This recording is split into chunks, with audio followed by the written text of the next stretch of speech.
کیا آپ نے کبھی سوچا ہے کہ صرف دو مبارک کلمات جنہیں پڑھنے میں چند لمحے لگتے ہیں پوری زندگی کا رخ بدل سکتے ہیں؟ سورہ اخلاص کی دوسری آیت اللہ الصمد، یہی وہ دو کلمات ہیں جن کے بارے میں آج میں آپ کو ایک ایسا طریقہ بتاؤں گا جو نسل در نسل بزرگان دین سے چلا آ رہا ہے۔ اگر آپ کے کاروبار میں برکت نہیں ہے، رزق میں تنگی ہے، راستے بند نظر آتے ہیں اور آپ نے بہت سے وظائف کر کے دیکھ لیے مگر دل مطمئن نہیں ہوا، تو یہ ویڈیو غور سے آخر تک ایک ایک لفظ دھیان سے سنیں، کیونکہ اس میں وہ مکمل ترتیب بتائی جا رہی ہے جو شاید آپ نے پہلے کبھی اس انداز میں نہ سنی ہو۔ یہ ویڈیو ادھوری مت چھوڑیں، کیونکہ عمل کا ہر حصہ ایک دوسرے سے جڑا ہوا ہے، اور اگر آپ کوئی حصہ چھوڑ دیں گے تو ترتیب ادھوری رہ جائے گی۔ سورہ اخلاص قرآن مجید کی ان سورتوں میں سے ہے جن کی عظمت خود احادیث میں بیان ہوئی ہے، اپنی جامعیت میں بے مثال ہے۔ اس کی دوسری آیت میں صرف دو کلمات ہے، اللہ الصمد، یعنی اللہ تعالی وہ ذات ہے جو کسی کی محتاج نہیں اور ہر مخلوق اسی کی محتاج ہے۔ یہی معنی اس عمل کی روح ہے۔ جب بندہ سمجھ لیتا ہے کہ سارا اختیار، سارا رزق، سارا سکون صرف اللہ کے ہاتھ میں ہے، تو اس کا دل بھی اسی کی طرف پلٹنے لگتا ہے، اور یہی رجوع انشاءاللہ آسانیوں کا دروازہ بنتا ہے۔ علماء فرماتے ہیں کہ اس آیت کے کلمات میں ایسی گہرائی ہے کہ اگر انسان صرف انہی دو کلمات کے معنی پر غور کر لے تو اس کی دنیا و آخرت دونوں سنور جائیں۔ یہ عمل کوئی پیچیدہ یا مشکل نہیں بلکہ نہایت سادہ اور مختصر ہے، مگر شرط یہ ہے کہ اسے صحیح ادب، صحیح نیت اور صحیح ترتیب سے کیا جائے۔ عمر، جنس یا حالات کی کوئی قید نہیں، بچہ ہو یا بزرگ، طالب علم ہو یا کاروباری شخص، ملازم ہو یا بے روزگار، ہر کوئی اسے اپنا سکتا ہے۔ نہ اس کے لیے کسی خاص علم کی ضرورت ہے، نہ کسی خاص مقام کی، نہ کسی پیر مرشد سے اجازت کی، بس ایک خالص نیت اور تھوڑا سا وقت درکار ہے۔ آئیے اب مکمل طریقہ ایک ایک قدم کر کے سمجھتے ہیں تاکہ کوئی الجھن باقی نہ رہے۔ سب سے پہلے وضو کریں اور قبلہ رخ ہو کر ادب سے بیٹھ جائیں، ذہن کو پرسکون رکھیں، موبائل فون یا کسی اور چیز سے توجہ نہ ہٹنے دیں، اور نیت خالص رکھیں کہ یہ عمل صرف اللہ کی رضا اور اس کی مدد کے حصول کے لیے کیا جا رہا ہے، کسی دکھاوے یا کسی اور مقصد کے لیے نہیں۔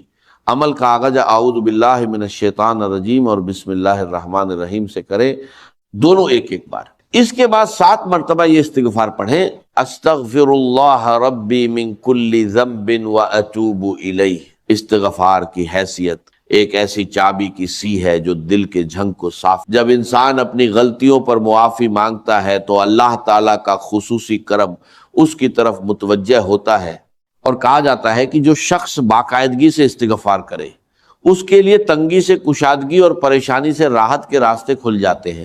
استغفار در اصل ایک ایسی صفائی ہے جو ہر عمل سے پہلے دل کو تیار کرتی ہے، بالکل اسی طرح جیسے کوئی برتن استعمال کرنے سے پہلے اسے دھویا جاتا ہے۔ استغفار کے بعد 7 مرتبہ درود ابراہیمی پڑھیں، وہی درود جو ہم روزانہ نماز میں پڑھتے ہیں۔ اللہم صلی علی محمد وعلی آل محمد کما صلیت علی ابراہیم وعلی آل ابراہیم انک حمید مجید۔ اللہم بارک علی محمد وعلی آل محمد کما بارکت علی ابراہیم وعلی آل ابراہیم انک حمید مجید۔ درود شریف کو ہر دعا اور ہر عمل میں ایک خاص مقام حاصل ہے، کیونکہ یہ وہ ذریعہ ہے جس کے توسط سے دعا کی قبولیت کے امکانات بڑھ جاتے ہیں۔ کہا جاتا ہے کہ جو دعا درود سے شروع اور درود پر ختم کی جائے وہ کبھی رد نہیں ہوتی، کیونکہ درمیان میں موجود درود اس دعا کو ایک محفوظ حصار عطا کر دیتا ہے۔ اب آتے ہیں اصل عمل کی طرف۔ درود کے بعد اللہ الصمد کو 33 مرتبہ پڑھیں۔ عد کو یاد رکھنے کے لیے تسبیح کے دانے استعمال کر سکتے ہیں، یا اپنی انگلیوں پر شمار کر سکتے ہیں، یا جس طریقے سے آپ کو گنتی میں آسانی ہو وہی اختیار کریں۔ اہم بات یہ ہے کہ جلدی میں نہ پڑھیں، ٹھہر ٹھہر کر سکون سے اور دل کی پوری توجہ کے ساتھ پڑھیں۔ کچھ لوگ اتنی تیزی سے پڑھتے ہیں کہ نہ خود سمجھتے ہیں نہ کوئی اور۔ ایسے پڑھنے سے ثواب کے بجائے غفلت کا اندیشہ ہوتا ہے۔ اس لیے سکون اور توجہ کے ساتھ ایک ایک کلمہ محسوس کرتے ہوئے پڑھیں۔ 33 مرتبہ مکمل ہونے کے بعد دوبارہ 7 مرتبہ وہی درود ابراہیمی پڑھ کر عمل کو مکمل کرے۔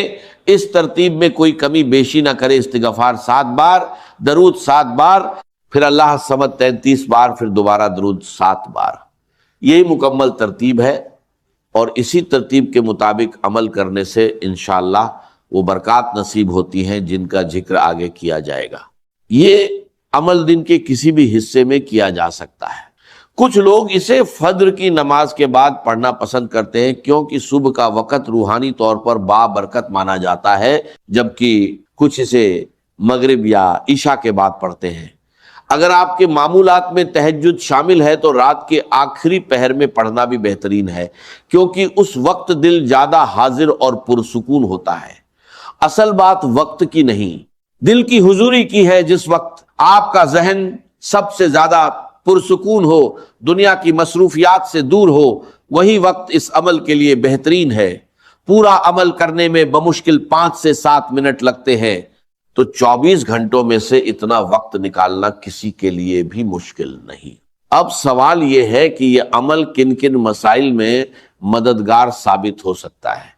جو لوگ روزگار کی تلاش میں پریشان ہیں، جن کے کاروبار میں مندی ہے، جن پر قرض کا بوجھ ہے، جن کے گھر میں ناچاکی رہتی ہے، جن کی اولاد کی طرف سے دل پریشان ہے، جو رشتے کے معاملات میں الجھے ہوئے ہیں، جو کسی مقدمے یا قانونی الجھن میں پھنسے ہیں، یا جو محض ایک بے سکونی اور بے چینی کی کیفیت میں مبتلا ہے، یہ سب لوگ اس عمل سے اللہ کے فضل سے سکون اور آسانی محسوس کر سکتے ہیں۔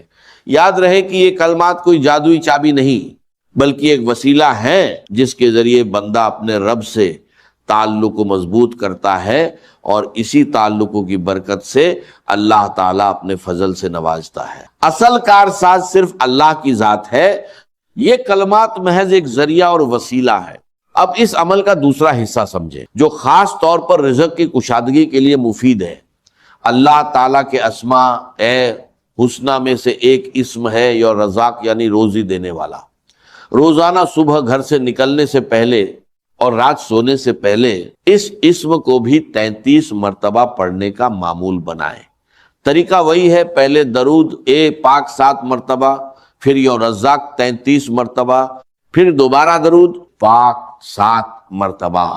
نیت یہ رکھیں کہ اے اللہ، میرے اور میرے گھر والوں کے رزق میں کشادگی عطا فرما، حلال ذرائع سے میری ضروریات پوری فرما، اور میرے کاروبار یا روزگار میں برکت عطا فرما۔ جو لوگ اس معمول کو باقاعدگی سے نبھاتے ہیں، وہ محسوس کرتے ہیں کہ آہستہ آہستہ ان کے حالات میں بہتری آنے لگتی ہے، کبھی کسی نئے موقع کی صورت میں، کبھی کسی غیر متوقع مدد کی صورت میں، اور کبھی محض دل کے اطمینان کی صورت میں، جو خود ایک بہت بڑی نعمت ہے۔ ایک اہم بات جو ہمیشہ ذہن میں رکھنی چاہیے، کسی بھی عمل یا وظیفے سے پہلے بسم اللہ اور توج پڑھنا اسی طرح ضروری ہے جیسے سفر سے پہلے راستے کا نقشہ دیکھنا۔